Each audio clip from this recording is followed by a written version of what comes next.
Promote मुद्दे पर back paper में शामिल होने वाले अभ्यर्थी, साथ ही सेमेस्टर बैक वाले अभ्यर्थियों के कमेंट्स के माध्यम से जो प्रश्न आ रहे हैं, मैं पूरी कोशिश करूंगा इस वीडियो में आप सभी के प्रश्नों का जवाब देने के लिए। नमस्कार दोस्तों, मेरा नाम है नीरज और आप देख रहे हैं करियर बिट यूट्यूब चैनल। अगर आप इस चैनल पर पहली बार विजिट कर रहे हैं तो इसको सब्सक्राइब करते हुए बेल आइकन को प्रेस करना ना भूलें। बैक पेपर पर मैं आप सभी के सवालों का जवाब दूंगा, तो इस वीडियो को बिना स्किप किए हुए पूरे लास्ट तक इस वीडियो को जरूर देखें। सबसे पहले बात करेंगे ऐसे अभ्यर्थी जो कि द्वितीय सेमेस्टर और फोर्थ सेमेस्टर में जिनका बैक होगा, तो ऐसे अभ्यर्थी प्रमोट नहीं होंगे। आप सभी को अक्टूबर माह में, जैसा कि बेसिक शिक्षा मंत्री जी ने बयान दिया था कि फोर्थ सेमेस्टर और द्वितीय सेमेस्टर की परीक्षा होने जा रही है, तो उन्हीं परीक्षा के साथ आपको बैक पेपर में भी सम्मिलित होना होगा। आपको प्रमोट नहीं किया गया है द्वितीय सेमेस्टर और फोर्थ सेमेस्टर के बैक पेपर को। अब ऐसे अभ्यर्थी जिनका एब्सेंट था प्रथम सेमेस्टर या फिर तृतीय सेमेस्टर में, तो उनका क्या होगा? देखिए, एब्सेंट का मतलब भी बैक पेपर ही होता है। तो आप बैक आपका आया हो या फिर आप एब्सेंट रहे हो, आप बैक पेपर में ही काउंट होते हैं। और अभी बैक पेपर के संदर्भ में पीएनपी के द्वारा या फिर माननीय बेसिक शिक्षा मंत्री जी के द्वारा कुछ भी बयान नहीं दिया गया है। तो आप सभी को अभी वेट करना होगा ऑफिशियल स्टेटमेंट का, जो कि पीएनपी जारी करेगी बैक पेपर पर प्रमोट के संदर्भ में किन किन अभ्यर्थियों को इसका लाभ दिया जा रहा है। यहाँ पर करियर बिट के मंच से मैं कभी भी आपको गलत सूचना नहीं दूंगा। जब तक ऑफिशियल स्टेटमेंट नहीं आ जाती तब तक आपको वेट करना होगा।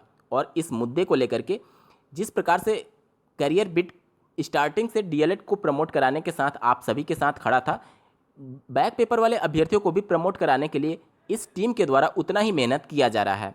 पीएनपी कार्यालय पर डीएलएड के रिप्रेजेंटेटिव्स इस मुद्दे को लेकर के उपस्थित हैं। वहां से जब भी कुछ ऑफिशियल स्टेटमेंट जारी की जाएगी या फिर कोई जानकारी दी जाएगी, मैं आप सभी को इसके बारे में सूचित कर दूंगा। आप सभी धैर्य बनाए रखें और अपने मुद्दों को लेकर के, जिस प्रकार से ट्विटर अभियान चलाया गया था प्रमोट के संदर्भ में, बैक पेपर को भी प्रमोट करने के लिए आप सभी एक अभियान चला सकते हैं। अब बात करेंगे ऐसे अभ्यर्थी जिनका सेमेस्टर बैक था, जैसे कि जो 2017 बैच से संबंधित हो और उनका किसी एक सेमेस्टर में 2 सब्जेक्ट से ज़्यादा बैक लग गया होगा, तो वह सेमेस्टर बैक में काउंट होंगे और 2018 बैच के साथ वह इस परीक्षा में सम्मिलित होने जा रहे होंगे। तो यहाँ पर ये बातें बिल्कुल क्लियर हैं कि जो अभ्यर्थी सेमेस्टर बैक जिनका हुआ था और 18 बैच के साथ परीक्षा में सम्मिलित होने जा रहे थे, वो भी पूरी तरीके से प्रमोट कर दिए गए हैं।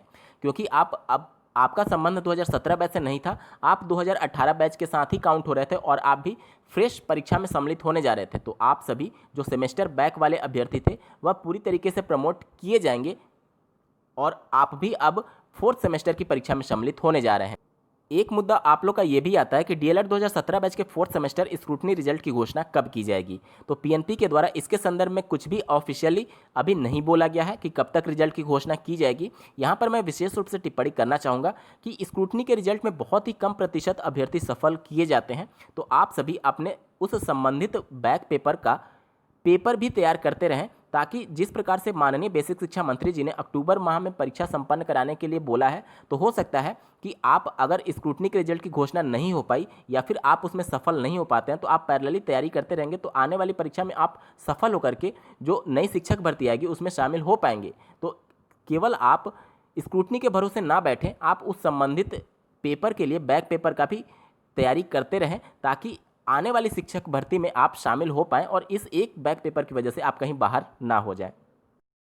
साथ ही यहाँ पर मैं बात करना चाहूँगा प्रथम सेमेस्टर और सेकंड सेमेस्टर में जिनका इंटरनल बैक होगा। दोस्तों, यहाँ पर जो इंटरनल बैक होते हैं वह कॉलेज के माध्यम से ही सही करा पाएंगे। आपका संबंधित निजी डीएलएड संस्थान ये रिक्वेस्ट भेजता है आपके जिले के संबंधित डाइट को, और उसके बाद से डाइट उस रिकॉर्ड को पीएनपी को फॉरवर्ड करता है और उसके बाद से ये सभी चीज़ें क्लियर हो पाती हैं।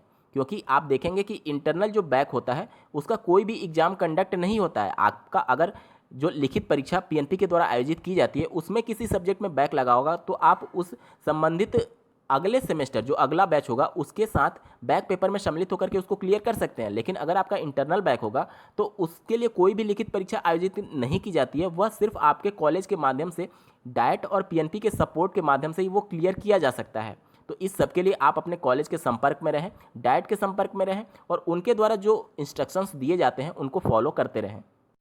क्योंकि यहाँ पर जो प्रमोट की बात चल रही है वह सिर्फ एक्सटर्नल एग्जाम्स के लिए ही चल रही है। यहाँ पर 2018 बैच और 2019 बैच को प्रमोट किया जाएगा और 17 बैच के जो अगर उनको प्रमोट किया भी जाता है तो उनको सिर्फ बैक पेपर जो एक्सटर्नल एग्जाम जिनमें वो सम्मिलित होने जा रहे थे उन्हीं की बात होगी प्रमोट करने के लिए। अगर आपका इंटरनल बैक होगा तो उसकी बात ही नहीं हो रही है। आपको अपने कॉलेज से संपर्क करना है और अपने जिले के संबंधित डाइट से इस मुद्दे पर उनको प्रत्यावेदन देकर के आपको अपनी प्रॉब्लम को सॉर्ट आउट कराना होगा। अगर पूरे वीडियो को मैं समराइज करूं तो सेमेस्टर बैक वाले अभ्यर्थी पूरी तरीके से प्रमोट हैं।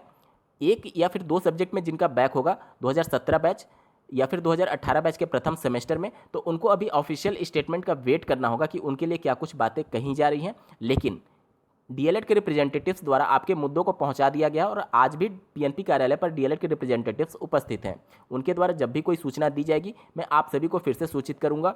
साथ ही आप भी अपने स्तर पर संघर्ष कर सकते हैं ट्विटर के माध्यम से, ताकि शासन तक आपकी बातें पहुंचे और पीएनपी भी इन सभी बातों पर गंभीरता से विचार करे। क्योंकि अगर शासन द्वारा भले ही इस मुद्दे पर बात नहीं की गई है, लेकिन पीएनपी जिस प्रकार से शासन के द्वारा 18 और 19 बैच को प्रमोट किया गया है, तो हो सकता है पीएनपी सचिव अपने स्तर पर बैक पेपर को लेकर के फैसले भी ले सकते हैं। तो आप सभी अपनी संख्या बल भी दिखाइए कि आप भारी संख्या में हैं, और आपका अगर प्रमोट नहीं होता है तो आप भी बहुत ज़्यादा प्रभावित होंगे और आने वाली शिक्षक भर्ती से बाहर हो सकते हैं। तो आप भी अपने स्तर पर संघर्ष करिए ताकि आपकी आवाज़ ज़्यादा बुलंद हो और आपको भी प्रमोट किया जाए। इस वीडियो को देखने के लिए आपका बहुत बहुत धन्यवाद। भगवान करे आपका दिन शुभ हो।